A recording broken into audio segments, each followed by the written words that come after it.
السلام علیکم، میں ہوں ارشد مغل اور آپ دیکھ رہے ہیں ارشد ولاگ۔ ناظرین کرام، زراعت سے اور نیچر سے محبت مجھے کھینچ لائی ہے کوثر یونیورسٹی مری میں، اور یہاں ڈاکٹر سمیرہ صاحبہ سے گفتگو بھی ہوئی، میٹنگ بھی ہوئی۔ ڈاکٹر صاحبہ السلام علیکم۔ وعلیکم السلام۔ Thank you so much, thank you very much, آپ نے اپنی مصروفیات میں سے ٹائم نکالا۔ اپنے بارے میں پہلے میرے ناظرین کو بتائیں نا جی، آپ نے تعلیم کہاں حاصل کی اور یہاں تک کیسے پہنچی ہیں؟ جی سر، السلام علیکم، میرا نام ڈاکٹر سمیرہ مقصود ہے، میں ہیڈ آف ڈپارٹمنٹ ہوں انوائرمنٹل سائنسز ڈپارٹمنٹ کی کوثر یونیورسٹی مری میں۔ اس کے ساتھ ساتھ میں ڈائریکٹر اسٹوڈنٹ افیئرس اور ساتھ میں ڈپٹی پرووسٹ کے جو فرائض ہیں وہ بھی سر انجام دے رہی ہوں۔ ایکچولی میرا جو اپنی اسپیشلائزیشن ہے جس پہ میری ساری لائف گزر گئی پڑھتے ہوئے، ایگریکلچر۔ میں بیسیکلی جتنا بھی میری اسٹڈی ہے، بی ایس ایگریکلچر میں نے کیا، ایم فل میرا ایگریکلچر انٹومالوجی میں ہے اور پی ایچ ڈی بھی میری انٹومالوجی میں ہے۔ میرا کام جو ہے وہ انسیکٹس کی اسٹڈی پہ ہے، اور جو کہ انوائرمنٹل سائنسز کا ایک بہت امپورٹنٹ پارٹ ہے کہ انسیکٹس جو ہیں وہ ہمارے ماحول میں کیا رول پلے کرتے ہیں۔ یہاں تک پہنچنے کا جو میرا سفر سر نے پوچھا وہ یہ کہ میں فیصل آباد ایگریکلچر یونیورسٹی میں ہی پیدا ہوئی، میری کوالیفیکیشن وہیں سے ہے، اور دین میں نے جیسے میری پی ایچ ڈی کمپلیٹ ہوئی تو میں نے 2017 میں پنجاب یونیورسٹی کو جوائن کر لیا ایگریکلچر ڈپارٹمنٹ کو ایز فرسٹلی آئی پی ایف پہ، اور 5 ایئرس میں نے وہاں سرو کیے ایز اسسٹنٹ پروفیسر۔ الحمدللہ وہ میرا ٹینیور بہت اچھا تھا، جہاں میں نے بی کیپنگ پہ بھی کام کیا، اس کے علاوہ ادر انسیکٹس پہ بھی کام کیا، ریسرچ کروائی، ڈفرینٹ ریسرچ ڈپارٹمنٹس جو ہیں ان کے ساتھ میرا انٹریکشن ہوا۔ مجھے ٹرکی کا ایک ٹریول گرانٹ ملا، وہاں میں نے اپنا پیپر جو ہے وہ پریزنٹ کیا، اور اپنی ایگزیکٹ ریسرچ جو میری تھی پی ایچ ڈی کی اس کے ریلیونٹ میرا کام تھا جو میں نے وہاں پریزنٹ کیا۔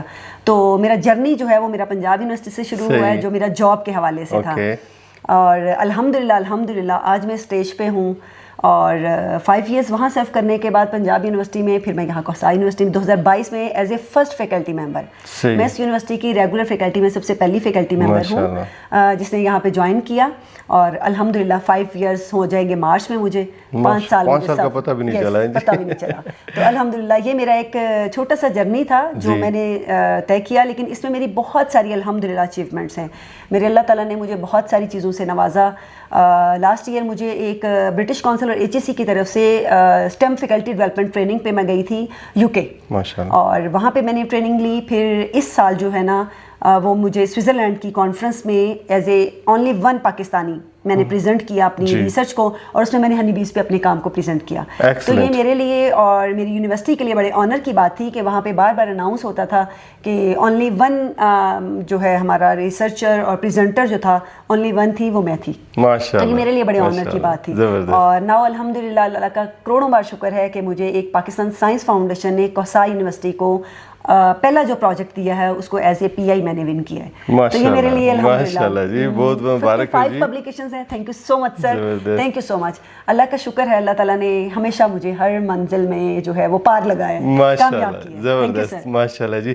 تو ناظرین کرام، میری جب بھی ملاقات ہوتی ہے ڈاکٹر صاحبہ سے اسی طرح ہنستی کھیلتی مجھ سے بات کرتی ہیں، ہر چیز ہوتی ہے۔ دیکھیں ان کا کام اپنی جگہ، لیکن جو اخلاق ہے امیزنگ، باقی باتیں کرتے ہیں جی ان سے، اور بہت کچھ آپ کو انشاءاللہ آج سیکھنے کو ملے گا۔ Thank you sir. اچھا ڈاکٹر صاحبہ، یہ بتائیے گا ماؤنٹین ایگریکلچر کیا ہوتی ہے، اور پہاڑی زراعت اور ہمارے میدانی علاقوں کی جو زراعت ہے ان دونوں میں فرق کیا ہے؟